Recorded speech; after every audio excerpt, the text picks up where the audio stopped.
playing a lot of WoW classics, so I gotta bust out the Leroy Jenkins. You know, Classic.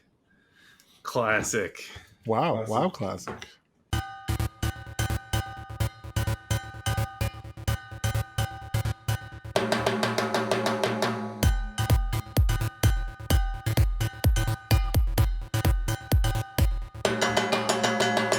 Welcome to the Good Games Podcast. My name is James. I'm Leo. And I'm John. Hey, welcome to the second time we've tried to record this episode. The first time we got about a fourth of the way through and then realized that Leo hadn't played enough of the game yet. So then we just shit-canned that episode and hey, we're back. Which I want to point out. That I played probably over 10 hours of the game at that point. Yeah. And that wasn't enough to do a podcast about. Well, you made that call about what? I didn't tell you it wasn't enough. I mean, I think it's pretty clear that it wasn't enough. Okay. And I'm glad that I continued to play because things went to shit. Yeah, so you got some thoughts now? It's worth talking about. All right, so we're talking about Fire Emblem 3 Houses, the latest in the Fire Emblem series from Nintendo on the Nintendo Switch. So Leo, you got some thoughts about this game, huh? Yeah. I mean, let's just kind of go over the basics. It's the 15th like 15th sequel to the Fire Emblem series. It's a tactical role-playing game. There's not that many Fire Emblems, is there? I don't know. I might be exaggerating. Okay, yeah. This is. Oh, I hear somebody typing. Somebody's looking the shit up. There are currently 16 games in the Fire Emblem series. What the fuck? Okay, I'm wrong. Okay. Wow. Okay. Wait, in the mainline series, we're not counting like Tokyo Mirage Sessions or any of that bullshit. We're talking mainline. Including remakes of earlier titles. Of the 16 games, 13 have been original games, and 3 have been remakes. Wow, 13 original games. Okay, yeah. Well, I knew there was a ton. Like, I mean, yeah. Okay, no, I'm just straight up wrong then. Okay, they've just been spitting out Fire Emblems like forever. You know, first game is 1990, and Three Houses is the latest one. So almost 30 years of Fire Emblem games. Look at that. Yeah, and this is a pretty big, I don't know, departure from the rest of the Fire Emblem series. This was clearly influenced by like modern RPGs like Persona, but also like media series like Harry Potter and Game of Thrones. Yes. Like I think those influences seem very strong. Yeah, and I mean, it feels like a little bit like deja vu because we talked about it before, but this game definitely has like a lot of homages to like Game of Thrones with the 3 factions I'm sure we'll talk about. Like, one of them being basically the Golden Stag from Game of Thrones. Yes. And then the whole school Harry Potter thing going. Like, it's a weird blend of all that. Yeah. I would say it's unique enough. I mean, there is definitely some elements that it's inspired from, but I don't want to like this game. Yeah. If you like Harry Potter, you'll like this game. No. It's unique. It's its own thing, but it's like it's definitely inspired by those things. Oh, absolutely. Yeah. The inspiration is palpable. Although I did sell my wife on the fact that it's like Harry Potter, Persona, Game of Thrones, and she's been playing it nonstop. So I did sell my wife on that fact. That's an accurate blend, right? I mean, it's definitely a unique spin on all those 3 things put together. Yeah. But then there's also like a tactical. I smuggled in a tactical strategy role-playing game in there and too. One that's actually pretty fun too. Yeah. It's all right. Now, okay, what houses did you guys pick? Yeah, go ahead, John. I was gonna say I picked the Blue Lions. Ooh, okay, all right, Dimitri. This doesn't have as good of an effect as the first time we did this, but I know that James knows which one I picked. I fucking forgot. What? How could you forget? Wait, it's literally the only option I could possibly have. I don't know. What is it? My favorite color is blue. Oh. Wait, is it Blue Lions? I love lions because that's... I thought they were... Oh, no, Claude is the stag. Never mind. Okay, never mind. James. I'm dumb. His name is Leo, and there's Leos in the game. Yes, there is Leos in the game. I have to go with the Lions.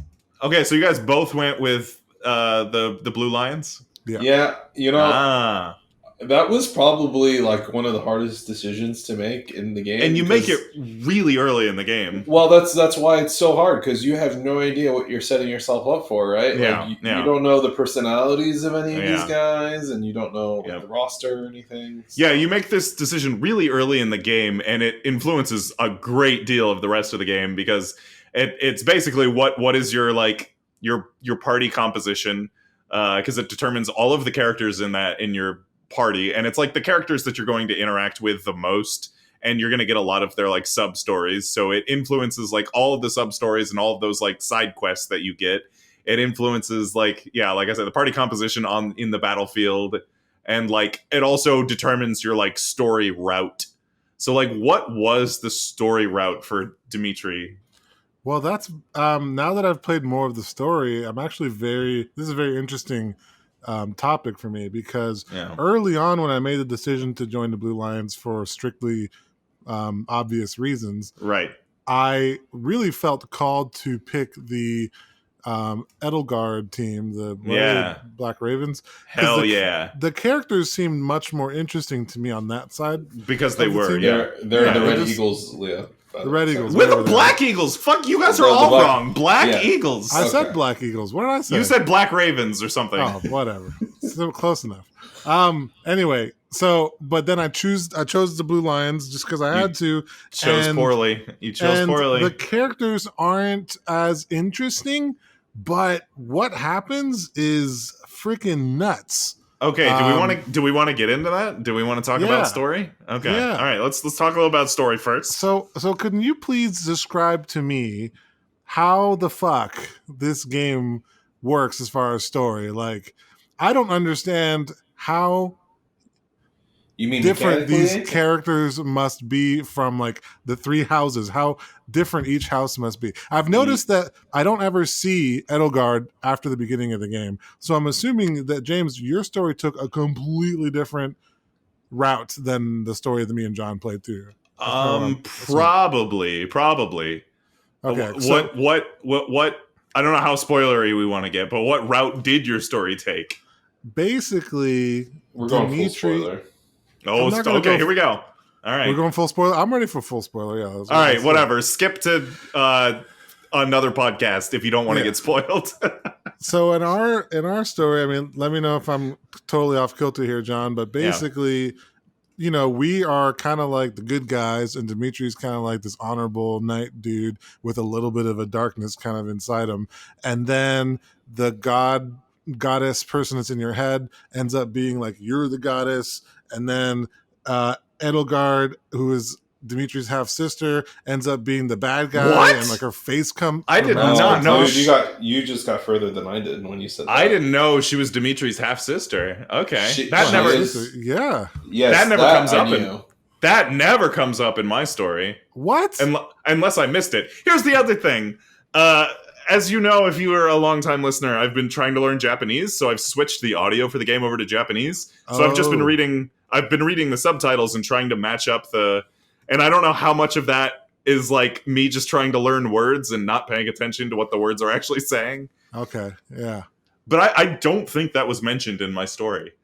Okay. It should have been mentioned like right before the transformation. At If the it ballroom, was- at the ballroom dance that they all have. I thought That was not.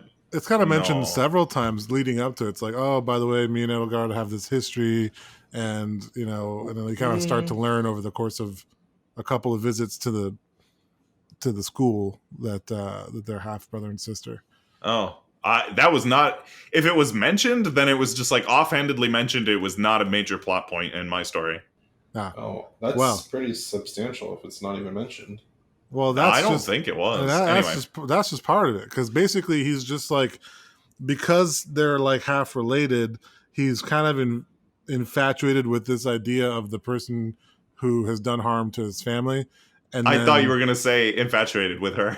No, well, there is kind of a weird sort of like Jamie Cersei Lannister thing vibe I got. How much influence did we take from Game of Thrones? I know.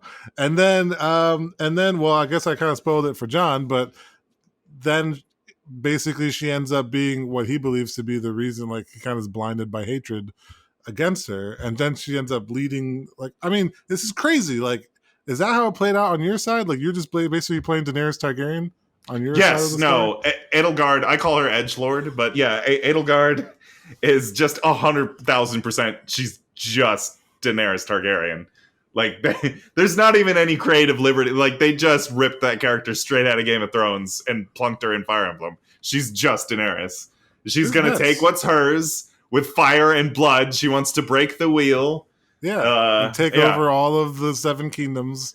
Yep. She wants to unite the entire continent, and she's going to take what's hers. Yeah. And she wants to, her whole thing is she, like, okay, so in the game, there's this whole, like, highborn nobility thing. And if you have crests, which that's like a really unnecessary. I mean, not unnecessary. I like the, I don't know, whatever.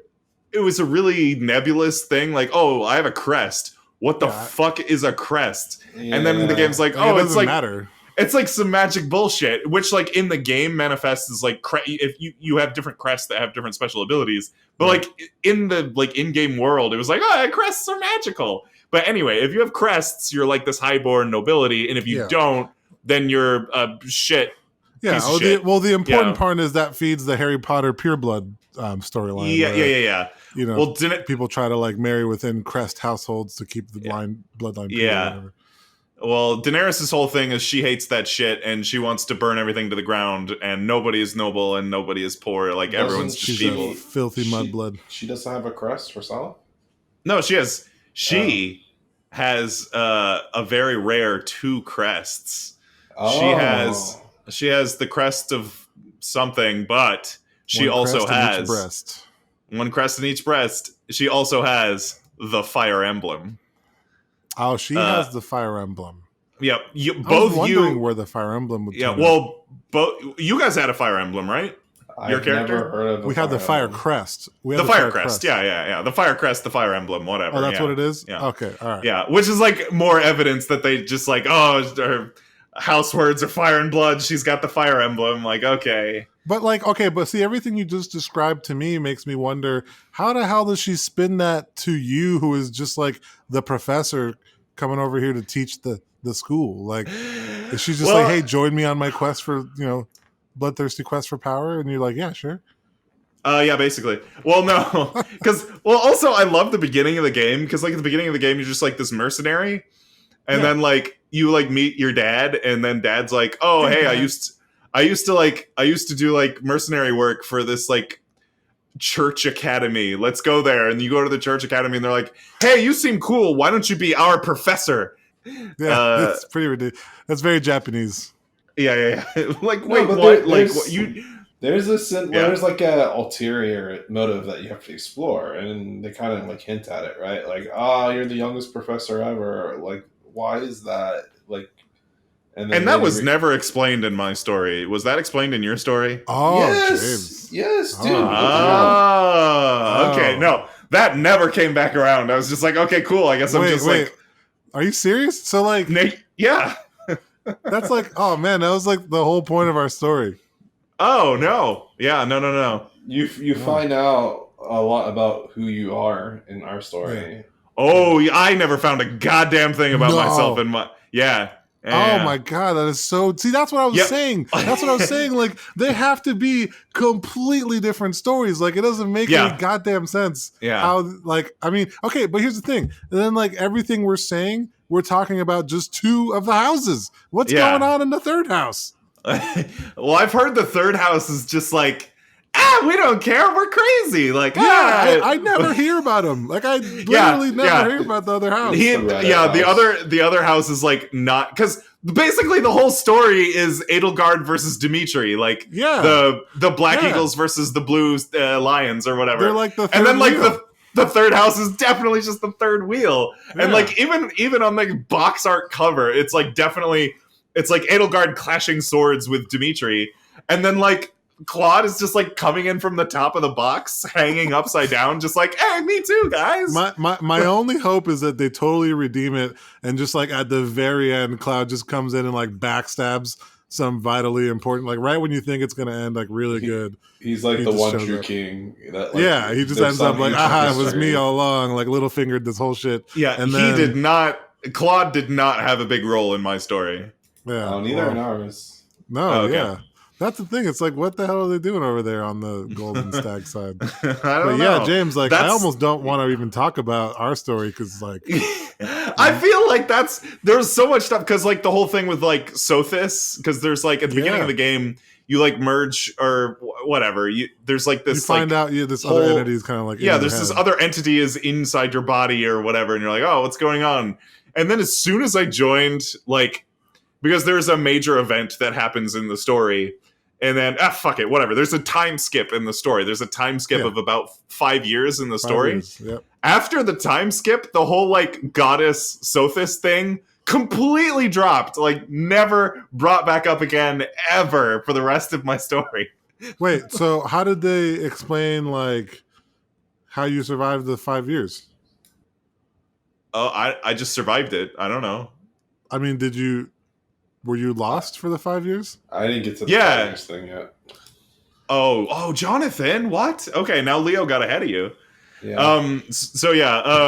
No, they were just like, I Professor. thought you were at chapter 10 already, John. I'm on chapter 11, actually. Oh, all this happens like chapter 11 or 12, I think. I got to the hair color change where the goddess merges with you, but then I didn't do the Holy Tomb ceremony thing yet, so I think that's probably where the time skip that's pretty much right there. Yeah.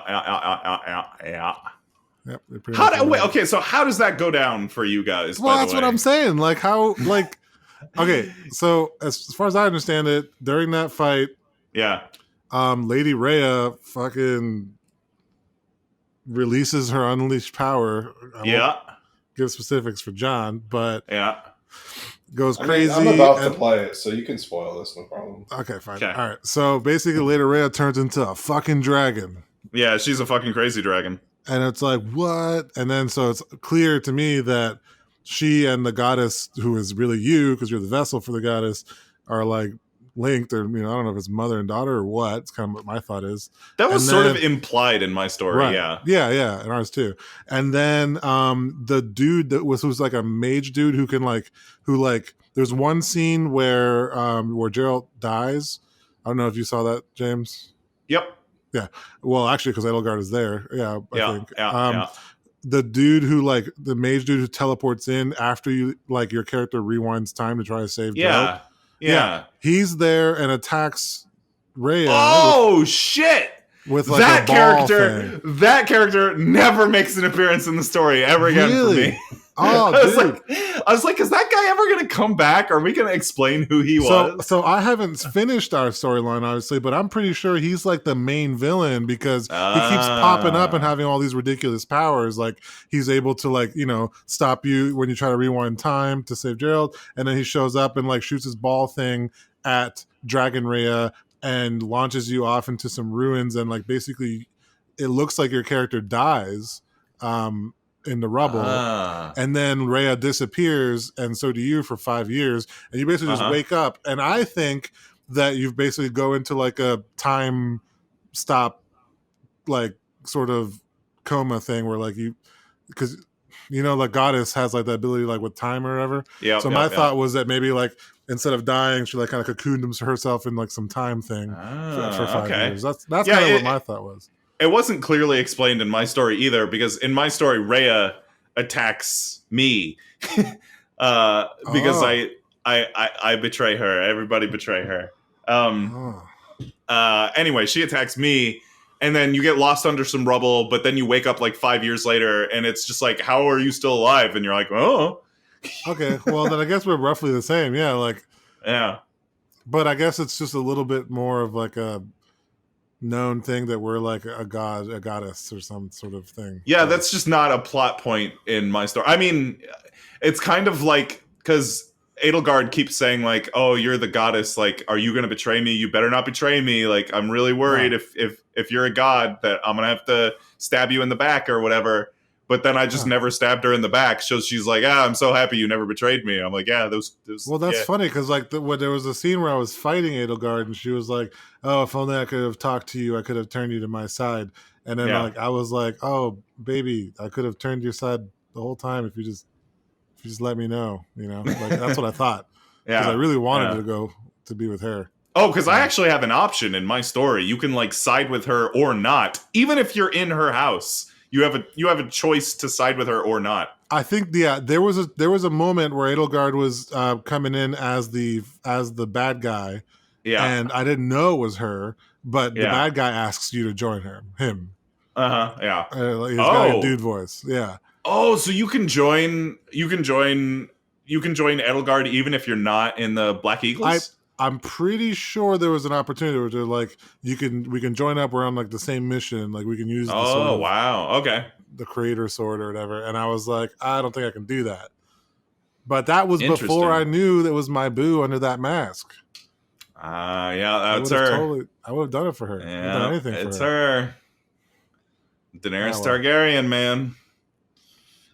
So yeah, pretty wacky story. So now things just get like totally wild and crazy. Well, I like it because there's just so much replayability. Because like I want to go back and like see like gameplay wise what the different members of the house. Because like I had a lot of mages in my house, so it was just like lots of magic and bullshit.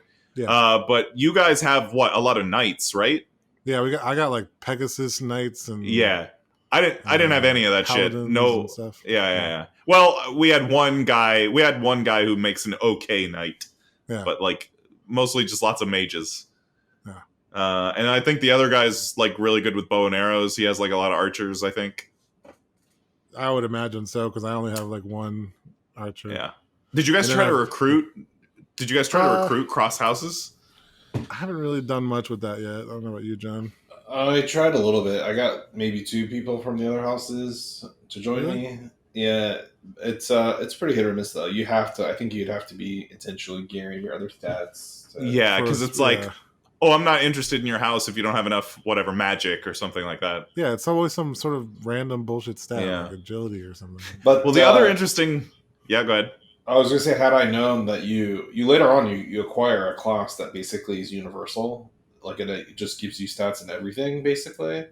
And if I'd known that was coming, I would have probably started leveling up other skills. Like right now, I'm starting to do that, but I would have done that way sooner. I don't know how much you guys want me to spoil stuff, but even after whatever, full spoilers. Edelgard goes on this like crazy rampage. She has to like conquer everything and unite the kingdom. So you end up fighting a lot. You end up fighting a lot of both the Blue Lions and Golden Deer or whatever. A lot of the members of those houses after the time skip. Yeah. And I couldn't figure out what it was. If it was like, if I talked to them enough beforehand, or if it was just random, or if it's scripted. But like some of the people, you kill them and they just die. And some of the people you kill them and then it's like, please spare me or whatever. And then you can hit like, yes, I will spare you. And they'll be like, okay, cool. I'll join your house. Like I'll be part of your thing. That has to be based on like the, how the relationship with them when you were in school. Yeah. Which is anyway, so interesting though. Like all that school stuff really like leads up to some importance, So I did end up recruiting Lysithea. Is that the purple haired chick? Yes. Yeah, I think so. But she's a mage though, and I already had a fuck ton of mages, and the last thing I needed was yet another mage. So I was like, god damn it.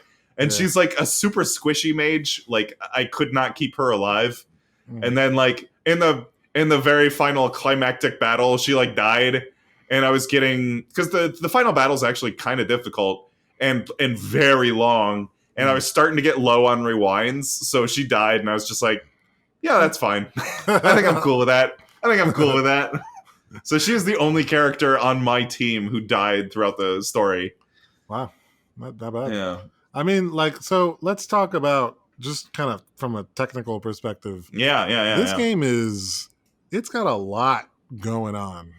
Yeah, it's very ambitious. It's almost overwhelming how much there is to do in this game and how much time it would take probably to like really get involved into every little corner of this game. But one thing that really like impressed me after the time skip, they went back and updated every single portrait of every character. Yes. And aged them by 5, and changed their hairstyles. Yeah, not just the portraits, but the models. Yeah, the whole character models. That's true. Yeah, so, all of the models. Yeah, so I was like super impressed by that. The voice acting, super impressive. Yes. And then they just kind of barely gave your main character a voice, just barely. Yeah. They couldn't throw in just a strong character lead voice. I don't understand that. Yeah, I don't know. Yeah, it just was weird because you're right. There was really awkward scenes where all the characters were like, "Yeah, let's do this. This is some great voice acting. Yeah, what about you, Professor?" And he was just then you select an item. You select an item from a text from a list box, and then your character just gives a fist pump. Yeah, and nothing. Exactly. Yeah, it was super awkward. Okay, all right, weird. Yeah, it just kind of broke immersion a little bit for me, but no, I'm with you on that. It is kind of weird that everyone's voice acted except the main character. But other than that, that was a phenomenal kind of just technically speaking, really, really amazing stuff. I don't know. I feel like that has to be an artistic decision too, because everyone is voice acted except the main character. I think it is. It seems like the trend with a lot of games nowadays is that the main character doesn't. Oh, I don't like that artistic decision. I disagree. I'm kind of with you on that, Leo. It felt awkward in this game. It felt like why is my guy not speaking? Look, if you go full text with the game, except for cutscenes or something, I'm cool with that. Just go full text. But it's just weird when, in just regular dialogue, they're talking, and then the professor's just It's a little obtuse when you level up your main character, and he says something then, but then literally no other time. Yeah. There's a few moments where he or she, I think you can play male or female, they'll say something, and then every other time, or there's an important thing going on, nothing. It's odd. Yeah. By the way, who'd you guys romance? I tried to romance everyone, but I have no success. I tried to romance everyone. I give Mercedes lots of really good smoldering looks via my Switch. But the thing is, did you guys, I've had to rush. Did you guys think the T thing is weird? Because you could just... Yes, I did. I sure did. It's very just weird. At the end, and you can just watch them as long as you want. Yes, it's very, I don't know, voyeuristic. It's very weird. Yeah. Yeah, okay, so to describe, there's this during each day in, oh boy. Okay, so the game's split into different parts. There's story parts where you're listening to the characters talk to each other or whatever. There's battle parts where you're playing this tactical battle game. And then there's part of the game where you can just explore this giant monastery, this giant Harry Potter monastery, where at the beginning of the game, all of the houses are at this monastery, and it's a half military academy, but also it's religious. It's very weird. Anyway, when you're exploring this academy, there's this Persona-esque mechanic where you have a certain amount of time in the day, and you can only spend your time doing a certain amount of things. And one of the things you can do is have a cup of tea with basically anyone in the monastery. And so if you do that, there's this weird miniature dating sim where these questions pop up, and you have to ask questions that you think the person on the other side of the table will be interested in, which is weird because did you actually look at that? Because if you go into their character page, it'll say what their likes and dislikes are. Oh yeah. So I was trying to ask them questions about things I knew they liked, which sometimes they still didn't like that. Anyway, if you do enough of these, there's 3 questions. If you do enough of them correctly, you're quote unquote rewarded with the camera zooms in uncomfortably close, and you can get full free range of the camera. and just like go over every detail of the character model. But like the model's like still watching you the whole time. It's very strange. Yeah. That's the Japanese for you.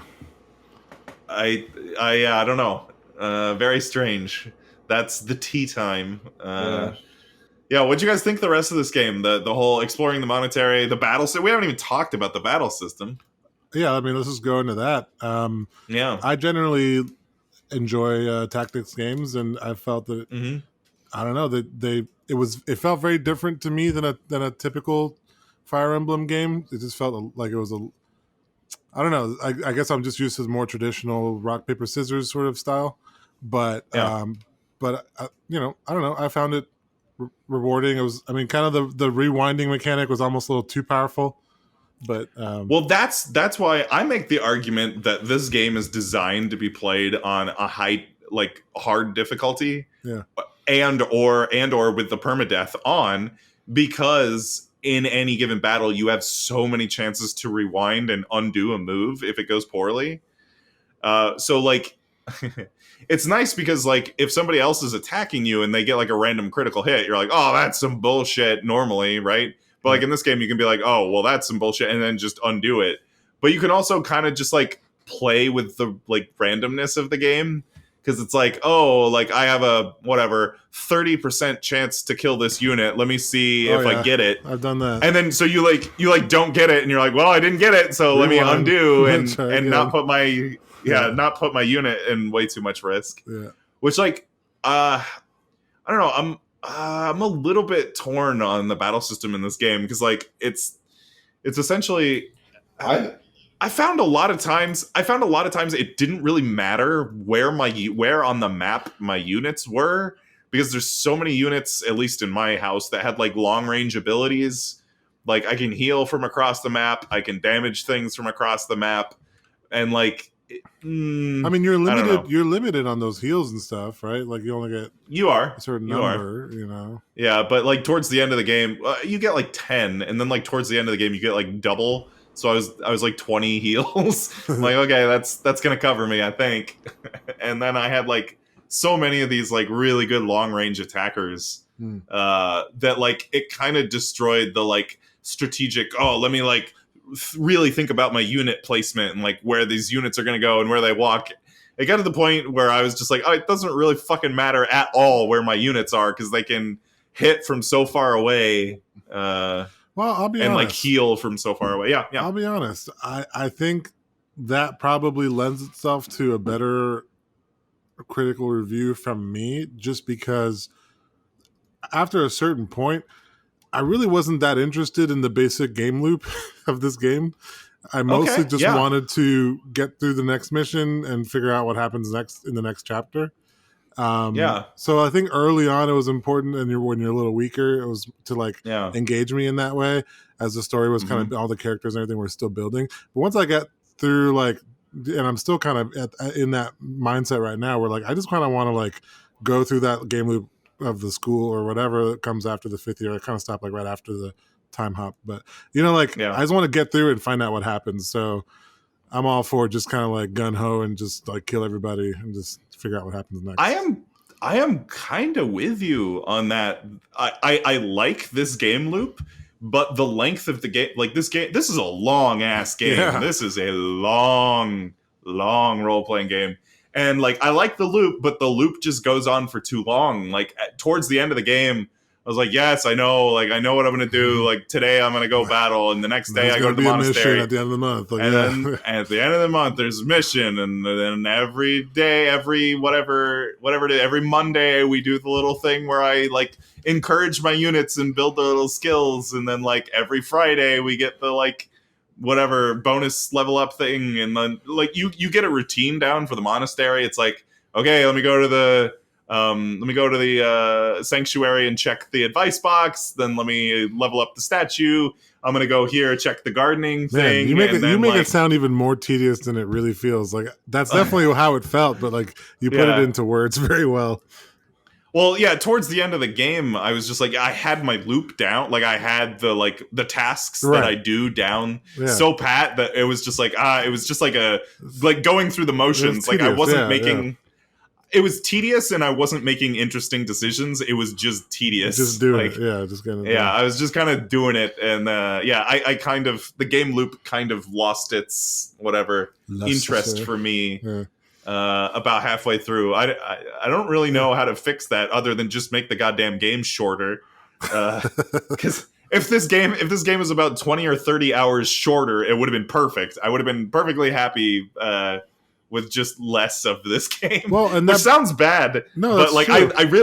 I liked this game. It just went on for too long. I mean, but it brings up a good point, and I'll probably bring it up again when we go to do our top 5. It's like, this game is, to me, heavily driven by its story and like visuals and everything, and the gameplay is okay, like you said, it's good, but it gets old kind of fast. And I think that if it was shorter, it's gonna give me more interest in kind of doing other alternate choices and different lines that I would like to pursue from other characters. Like, I would be much more interested in a shorter game with a lot of replayability, basically. Exactly, because there's so much replayability in this game. Like, I really want to do the other houses, but I'm like, oh my god, do I want to invest another 40 to 60 hours to do the other houses? Yeah, probably not. If it was like 10, if it was like 10, 20, or even like 30 hours, like 10 or 20 hours would be the perfect amount of time. Like, yes, let me do another house. Let me start another campaign with another house. Yeah. Like, for now, I'm like, maybe I'll pick this game up in another year or two to try to do another house. Yep, I'm with you. Yeah. All right. What else? Anything else on Three Houses? Fire Emblem Three Houses? Yeah, it's good. Yeah, it was good. It was good. I liked it. Overall, I liked it. Yeah. I took what was mine with Fire and Blood. My dude went insane. So. Oh. I romanced Dorothy, and we ended the battle and lived happily ever after. There you go. It was a very nice ending. All right, so our top 5... Okay, wait a minute. Our top 5 today is top 5, like, anime games, right? That's what I wrote down. Okay, top 5 anime games. And by the way, we haven't really decided what an anime game is, right? Nope. I mean, there's... Okay, so whatever definition you guys had for anime game, here we go. Yep. All right. I literally interpreted a game based off of an anime series. Good. I'm glad. I hope we all had very different definitions. I might have included one or two of those. Yeah. Oh shit! All right, you want me to start? Sure. Okay. My number 5. Anime game is Danganronpa Trigger Happy Havoc. What? This is... You've never heard of Danganronpa? No. What, Leo? Okay, so if you liked 999, 9 Hours, 9 Persons, 9 Doors, you might like Danganronpa Trigger Happy Havoc. Okay, so the story of Danganronpa is that you go to this high school, but like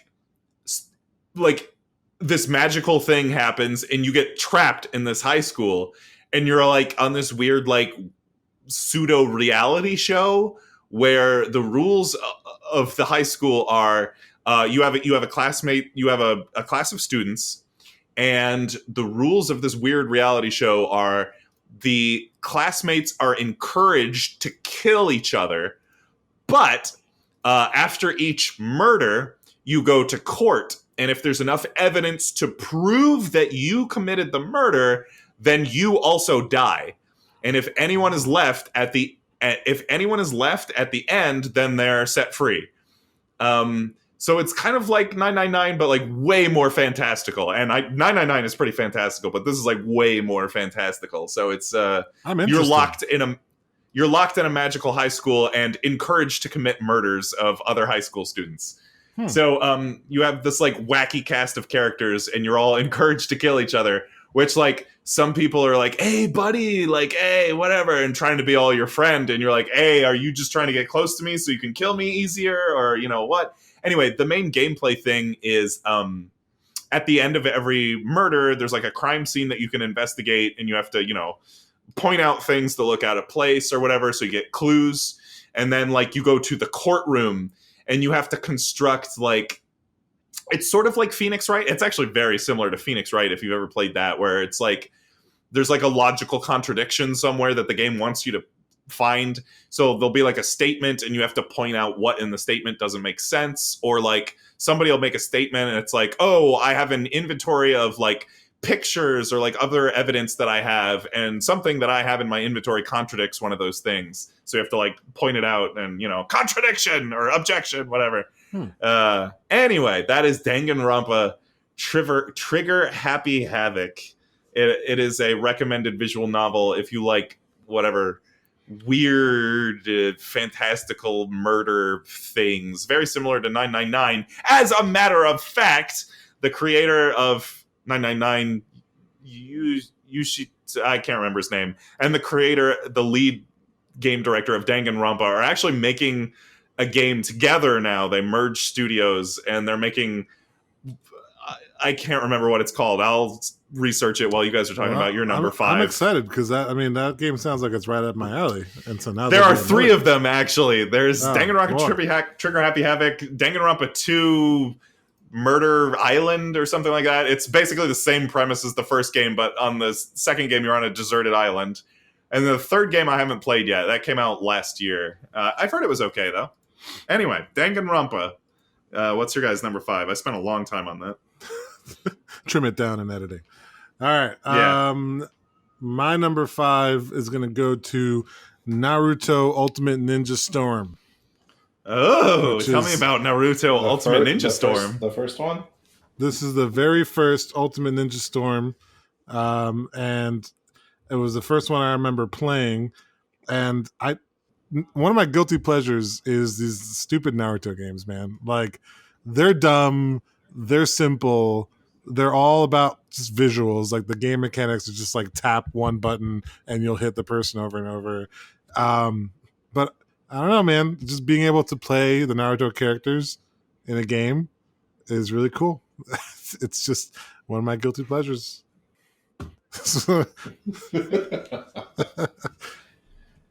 All right, that's my number 5. That's a good. All right, John, what you got? My number 5 is again, it's an anime based off of a game, kind of like Leo's. You mean a game based off an anime? Yes, a game based off an anime. Okay, there we go. All right. Yeah. It's Attack on Titan, the first. First Attack on Titan game for PC. Was it good?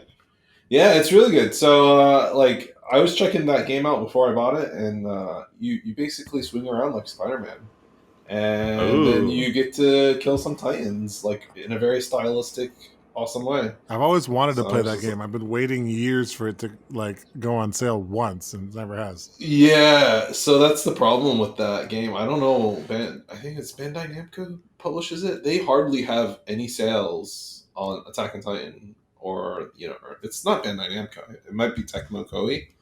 Tecmo Koei is like hardly aware of their PC market. One of those two named Japanese developers. But anyways, it was really good, and they released a second game, and I've been meaning to check out the second game. Yeah.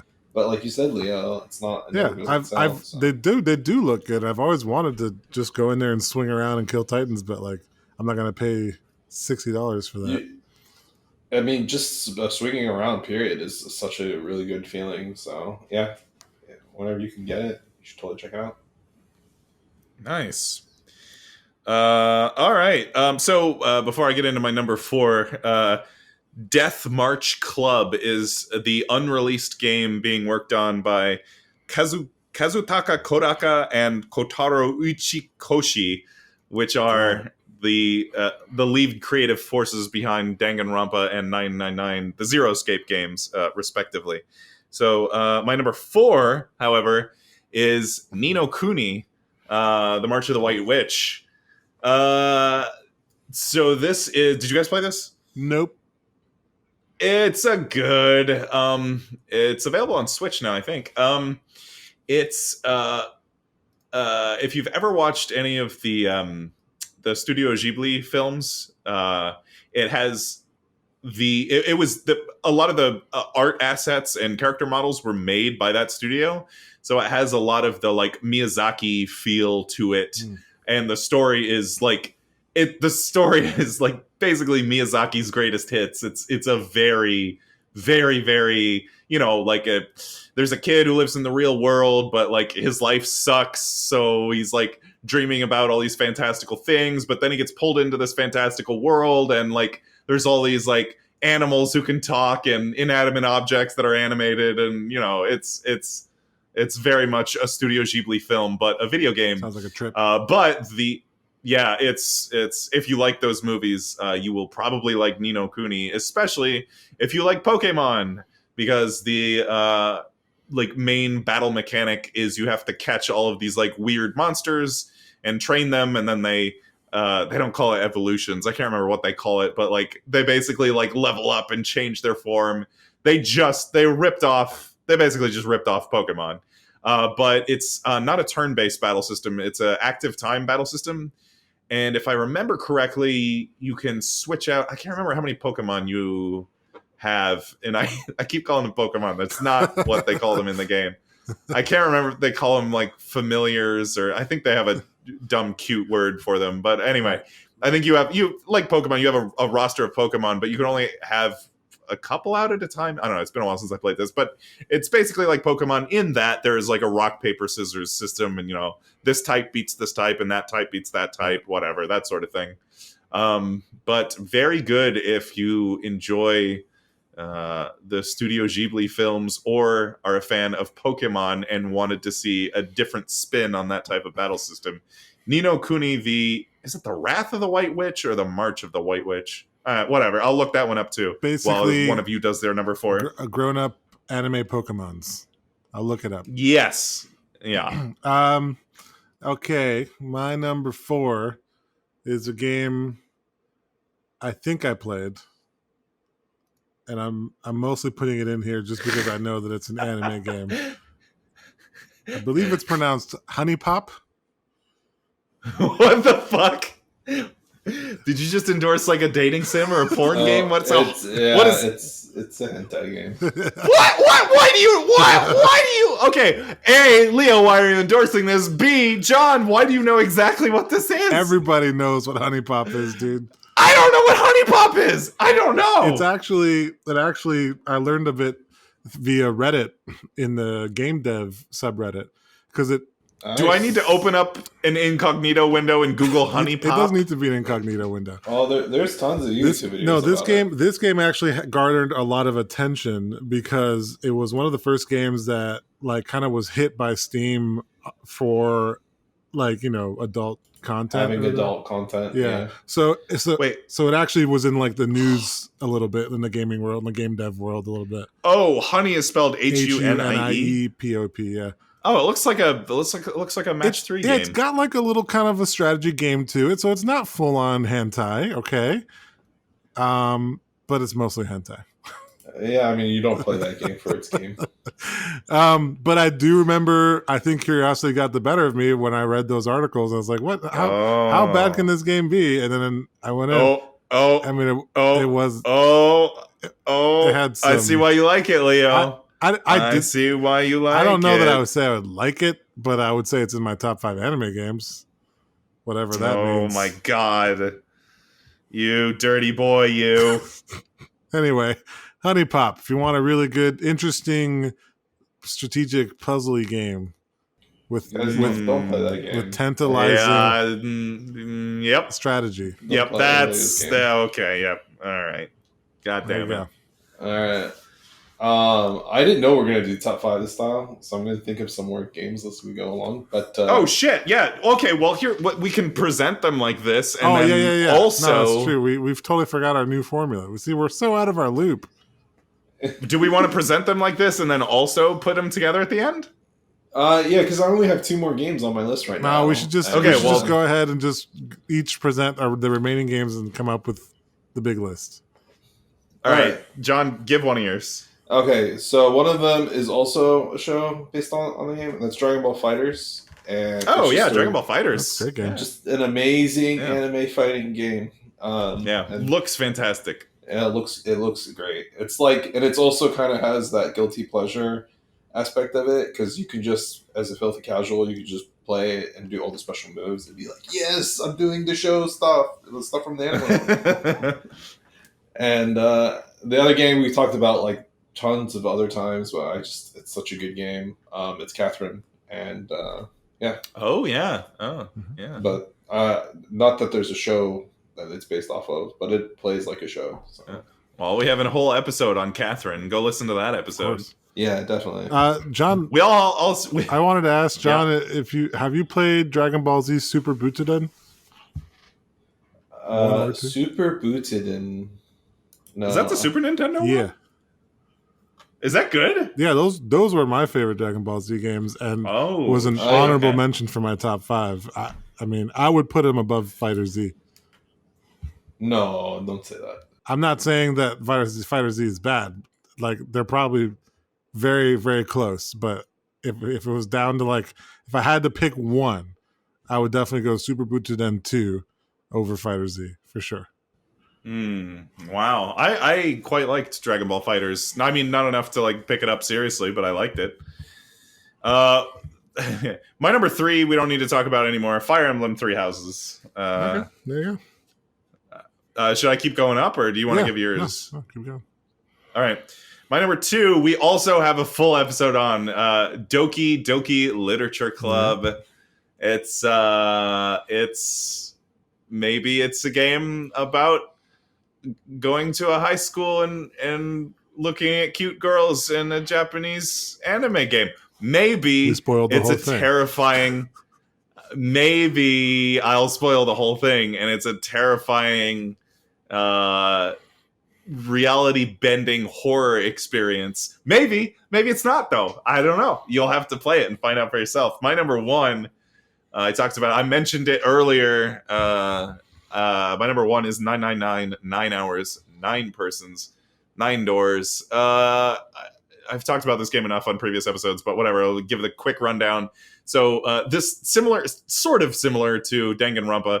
The premise of 999 is that you're kidnapped and you wake up in this weird place with like 8 other people, and you have to figure out how to escape. There's like all these locked doors, and there's like all these death traps everywhere, and like there's like this like menacing guy who comes over the TV and he's like, "Hello, do you want to play a game?" And you're like, not really. I kind of want to just get let out of here. But it's basically if Saw was a video game and Saw was an anime video game. It's basically if Saw was an anime video game. That's 999, 9 hours, 9 persons. 9 Doors is my favorite anime game. Leo, what do you have? What's left on yours? Well, 2 of my top 3 are the same as yours. Doki Literature Club was my number 3. And 999 is my number 1. For my number 2, I'm just going to squeeze in there the Dot Hack series from the PS2 era. The Dot Hack games were basically like, I don't know, it was like episodic releases of games that also had an anime series like DVD attached to them. Like it was like episodic, literal like anime episodes and a game to go along with them, which is kind of like a virtual world, like simulated kind of VR experience sort of thing. It was really cool. It was like the whole game within a game sort of thing. I don't know, really, really cool series. Very like creative series. If you haven't checked out the Dot Hack series. Nice. All right. Do we want to come up with the definitive top 5 here? Well, it sounds like 999 and Doki Doki Literature Club and Honey Pop are on there. I don't know about that last one. I don't know about that last one, but I insist that 999 and Doki Doki are on there. Right. I agree. Yeah. What else goes on? What about Fire Emblem? I mean, of all time, yeah. What else? What goes above? What would you have on an all-time list? On a definitive all-time anime game list above Fire Emblem 3 Houses? I would put Catherine, Dragon Ball Fighters above it. Yeah. Okay. I'd actually be fine with either of those. I would put Catherine. So Doki Doki, 999, Catherine. Do we want Dragon Ball Fighters on this list? Yeah, I'd say so. Okay, nice. What else? So what's left here? We've got Dot Hack, Naruto, and Fire Emblem. Or there's one more. Or some of those other ones that you mentioned. My other ones, I had Ni no Kuni, The Wrath of the White Witch, and Danganronpa Trigger Happy Havoc. If we said, I mean, I think I'm okay with Fire Emblem. Like, I think I haven't played enough of the other 18 million Fire Emblems to know the series really well, but I feel like this game is a very good representation for the series as a whole, and it's definitely very anime, and the story is amazing. And let's go with it. I've played a fair amount of the Fire Emblem games, and this is definitely a lot of people's first Fire Emblem. This game sold a lot of copies. For sure, yeah. I've played a good amount of the other Fire Emblems, just never as much as this one, to be honest. Yep, same. All right, number 5, Fire Emblem 3 Houses. Number 4 was what now? Dragon Ball Fighters. Number 3 was Catherine. Number 2, Doki Doki Literature Club. Number 1, 999, 9 hours, 9 persons. That's 9 definitely doors. the number one best anime game for sure. I've not played another anime game. I haven't played a visual novel that I've liked as much as the first one. Zero Escape game. It was really good. The first one, 999, 9 hours, 9 persons. Have we done an episode? We did an episode on it, right? No. We talked about it a lot one time. We talk about that game a lot, and we have not dedicated a full episode to doing it. If we dedicate a full episode to it, I'm gonna have to replay that game, which is good because now it's on Steam, and the definitive version on Steam has a bunch of the things that I complained about in that game when it was released on DS. You can skip to any point. Anyway, it's good. The definitive edition of that game is good. Yeah. Okay, we might have to do that in the future. 999. It's good. What do you guys have to endorse? John, why don't you go first? I didn't think too much about this week's endorsement. God damn it, John. I would say this electric scooter that I just recently got, but I've been falling. There you go. I've been falling all over it, so I don't know if I can give it a full. What? Did you hurt your? Did you get injured again? Yeah, I fell again today. No. Oh no. Are you all right? Yeah, I'm fine. Okay. Well, what does that mean? It's It's mostly probably my fault. I have Well, what happened? What did you do? I have zero balance, and I'm just going fast, and I think I psyched myself out, and I was like, oh man, I'm going really fast. And I just looked down, and I'm like, I hope I stay balanced, and then I did it, and I fell. So you're the guy at the classic G.I. Joe, I'm totally going so fast. Fuck. Yeah, exactly. That's me in a nutshell. So wow. But the scooter's cool. It goes fast and it has a long range, and it's fun if you don't fall and kill yourself. Nice. Yeah, cool. That's see, there you go. That's a good endorsement. Okay. I'm gonna endorse along with another thing. I'm gonna endorse the classic G.I. Joe PSAs. Oh yeah, those are fantastic. Yeah, go look at what is it? It's the snowboarding one or the skiing one where the guy's like, I'm totally going so fast. Fuck. Yeah. I can't remember. I think it was snowboarding, skiing, something like that. Yeah. Skiing, yeah. That's what I imagine happened to John. No, I'm going to endorse doing something you can really only do if you have the disposable income to waste a lot of money on setting up a surround sound system, which is something I'm looking to do that. Yeah, I set that up for the first time recently. My wife and I just bought our first house, which is exciting. But we were going through the living room, and one of the first things I noticed when we were looking at the house, I was like, oh, cool. The previous owners installed speakers in the ceiling. So I already had the hard part of the surround sound system all ready to go. I just needed a receiver, a subwoofer, and then I bought a center channel, which I did. And set it all up. By the way, it is Here's a little fun fact and a little tip for you, Leo. When you buy all the bespoke speakers and like whatever, they don't come with wires. You have to buy that separately, which is some bullshit. Okay. And I'm also endorse. I'm going to endorse. Don't get a pair of wire strippers from John Shahada because What? Because John, I warned you. John let me. I warned you. You did warn me. No, John was kind enough to let me borrow some extra speaker wire, but insidious enough to give me the worst wire strippers ever created by man. It was. You know, I secretly wanted to test you and see if I was using the wire strippers wrong and if you had any issues with it whatsoever. No, your wire strippers are dog shit. Yeah. Now I know. How do you have bad wire strippers? Like they have one purpose. It's like made out of plastic. There's like no sharp edges. So you're trying to strip a wire with this like plastic piece, and you're like, what? I can't do this. This is impossible. Yeah. I mean, I got the whole tool set for free when I bought my house. The bank that gave me the mortgage was like, hey, so we'll send you a gift. Freebie things. Yeah. So it's just like maybe I don't know about that. I should have tossed it out. Anyway, I didn't have wire strippers. Well, I had another friend who eventually lent me some wire strippers, but I didn't have wire strippers at the time.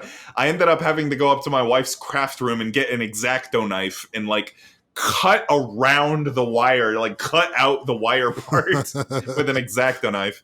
Anyway, heads up on that. Wires are sold separately and require good wire strippers. Well, I do have a good set of wire strippers I got from Amazon when I was doing some wiring. Nice. Anyway, set up a surround sound system. It sounds like good in my living room now when I watch movies. There's That's like awesome. So it drives the cat insane. Actually, when we were playing Fire Emblem Three Houses, Fire Emblem has a pretty good surround sound mix.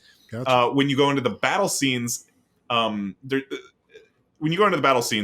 surround sound works really nice. But when you go to the battle scene and you're fighting with or against a Pegasus Knight, they make this like whooshing, flapping sound that was driving my cat insane. Oh, yeah. It's like this background noise, right? This kind of constant. It's like a whoosh, whoosh, whoosh. But it would like sometimes it would rush from like one speaker to the other. Right. So it sounded like it was literally whooshing across the house. And my cat was losing its mind trying to figure out where this whooshing was coming from. That's amazing. Yeah, anyway. She'll get surround used to sound.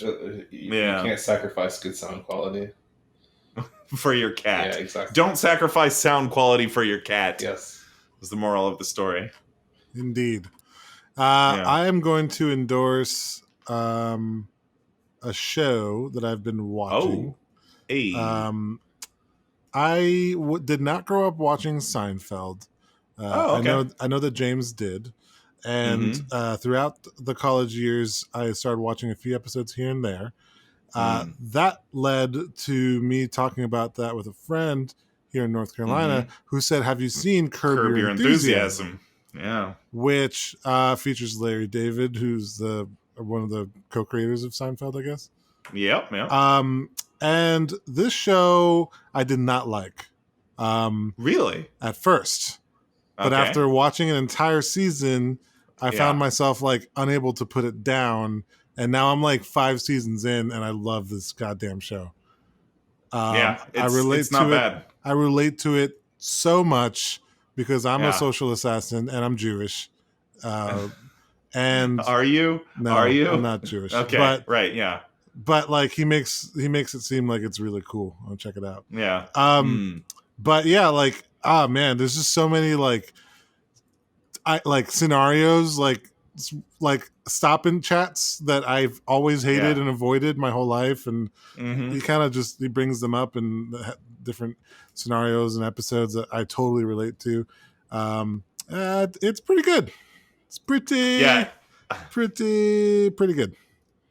I think you would also, if you ever went back and watched some Seinfeld, it's a lot. It's just at this point I've watched like six seasons of Seinfeld now. Yeah. I was gonna say, to me, Curb Your Enthusiasm is just kind of more Seinfeld with different characters. It's just like it's just Seinfeld in more modern times, pretty much. Yeah, Seinfeld modern times, but Larry David is somehow all of the characters. Yes. He is George and Jerry and Kramer and a little bit of an Elaine. Like, I've noticed that. Somehow, yeah. He's got like the like sarcasm and wit of Jerry, but the neuroticism of George and the weirdness of Kramer. Yeah, he's got a little bit that's my official endorsement, but I think I've talked about it before, so I'm going to also endorse something else. Recently, in North Carolina, I've started seeing all these signs pop up for like CBD. There's this whole like CBD here thing, and like, come get your CBD. I was like, what is that about? That's everywhere. By the way.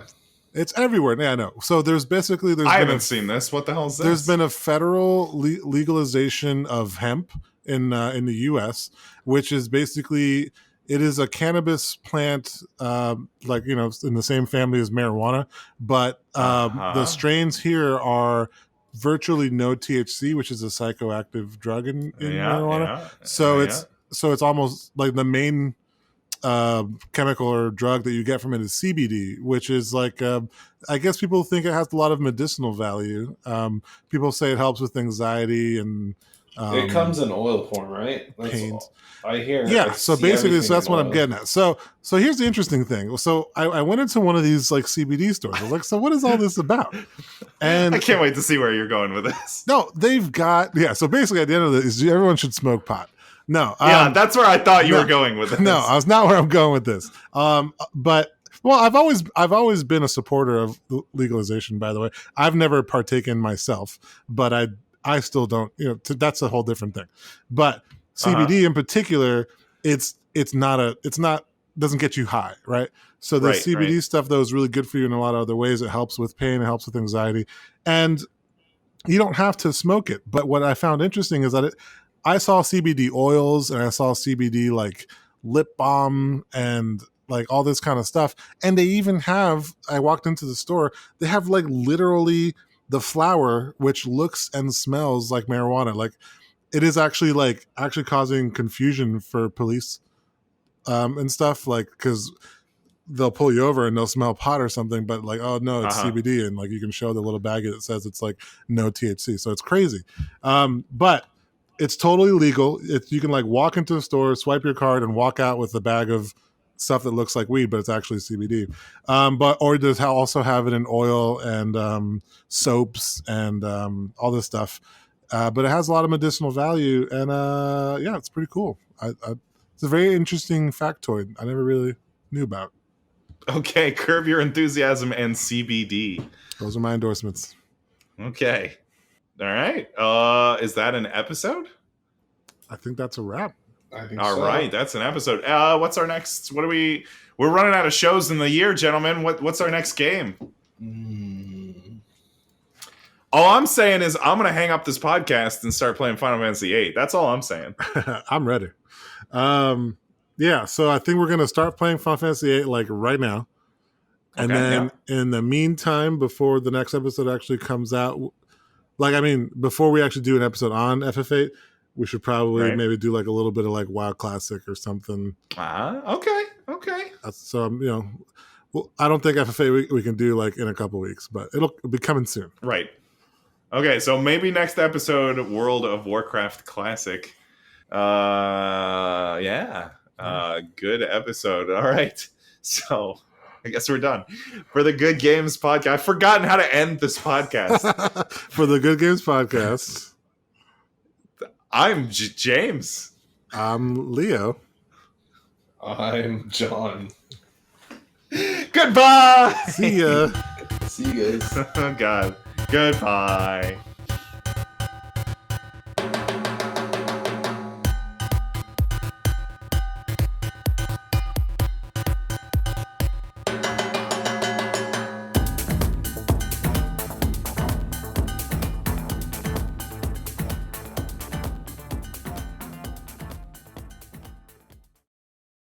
I gotta tell you, this is like one of those, what are those things called?